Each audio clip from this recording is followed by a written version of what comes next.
সমীভবন, আরেকটি হচ্ছে বিষমীভবন। বিষমীভবন, একটা আমরা করছি সমীভবন, আরেকটা কি বিষমীভবন। সমীভবন মানে কি সমতা, সমীভবন মানে কি সমতা, আর বিষমীভবন মানে কি অসমতা। আচ্ছা সমীভবন মানে কি আমরা এক নাম্বার আমরা বলতে পারি সমতা, আর বিষমীভবন মানে হচ্ছে কি অসমতা। অসমতা, তাহলে একটা সমতা আর একটা কি অসমতা, একটা সমতা আর একটা কি অসমতা। কেমন? আচ্ছা আমি এখন যদি বলি যে মো দুইটা মো, তাহলে এটা সমতা। আচ্ছা যদি আমরা এখানে বলি ক ব, এটা কি অসমতা। যদি বলি প, এখানে আমরা বললাম প ল, তাহলে এটা কি অসমতা, একটা পর একটা ল অসমতা। যদি আমরা এখানে বলি দয় দয়, দুইটা দ, তাহলে দুইটা দ হলে আমাদের সমতা। সমতা হচ্ছে সমীভবন, যদি সমতা না থাকে বিষমীভবন, তাহলে সমতা হলে সমীভবন, সমতা না থাকলে কি বিষমীভবন। এক কথা আমাদের শেষ। এখন আমরা একটু বিস্তারিত যাব। কেমন? আচ্ছা যদি আমরা এখানে বলি জন্ম, জন্ম থেকে হলো জ ম ম, একসাথে আমাদের এখানে হয়ে গেছে। আমাদের তাহলে জন্মতে কি ছিল, জ প্লাস ন প্লাস ম, জ ন ম, আর বর্গীয় জ দুইটা ম হয়ে গেছে।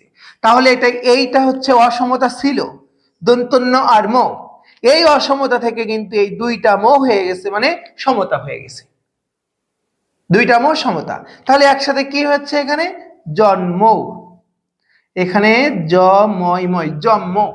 এই তাহলে কি অসমতা থেকে সমতা হয়েছে, অসমতা থেকে সমতা হয়েছে। এখন আরো যদি বলি প দয়, বা এখানে যদি আমরা বলি প দয় দয়, তাহলে আমরা এখানে বলতে পারি প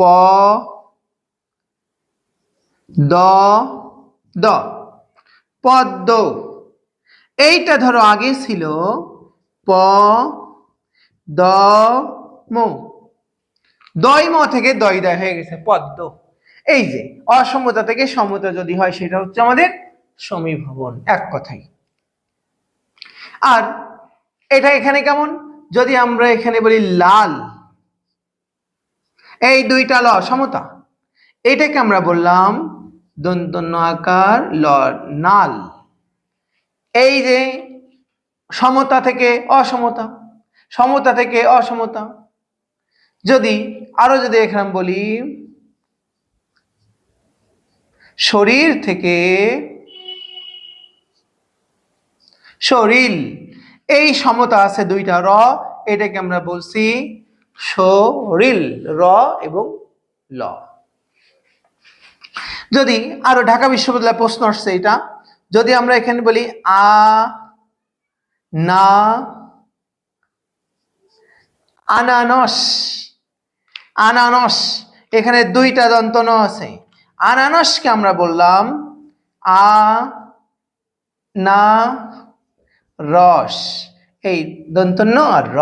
তাহলে এক কথায় কি বিষমীভবন হচ্ছে অসমতা হবে সমতা থেকে অসমতা, আর সমীভবন মানে হচ্ছে সমতা। এক কথা আমাদের এক ক্লাসে আমাদের শেষ। তাহলে সমতা আর কি অসমতা। এমন ব্যতিক্রম উদাহরণ যেমন নবম দশম শ্রেণী বইয়ে আছে যে এরকম সত্য, সত্যকে এমন দেওয়া আছে যে এখানে বিভিন্ন রকম আছে সজ্জা, দন্তস্বা বর্গীয় জয় আকার। তাহলে দুইটা জ, আমাদের কোনো অর্থের দরকার নেই, শুধু দুইটা জ আছে, আমরা মনে করবো সেটা সমীভবন। উজ্জ্বল জয় জয় সমীভবন, মানে যেখানে দুইটা একই রকম থাকবে সমীভবন।